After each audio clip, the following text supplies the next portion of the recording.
Welcome to crime frauds. ఫ్రీగా సినిమాలు చూడాలనో లేకపోతే పాటలు ఇటు సిరీస్లు అదేవిధంగా సాఫ్ట్వేర్లు డౌన్లోడ్ చేసుకోవాలన్న ఆశతో పైరసీ వెబ్సైట్లు వాడుతుంటారు చాలామంది.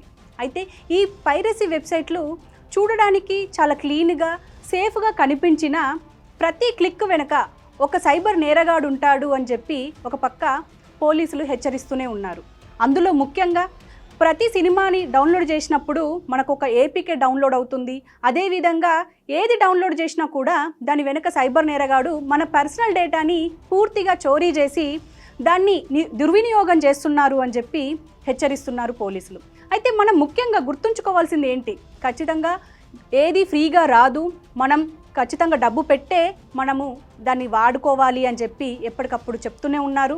కానీ ఒకవేళ మన పర్సనల్ డీటెయిల్స్, ముఖ్యంగా మన ఆధార్ కావచ్చు, మన అడ్రస్లు కావచ్చు, లేకపోతే బ్యాంక్ డీటెయిల్స్ కావచ్చు, సైబర్ నేరగాళ్ళ చేతుల్లోకి వెళ్తే ఏం జరుగుతుందో మీకు తెలుసు. కాబట్టి జాగ్రత్త.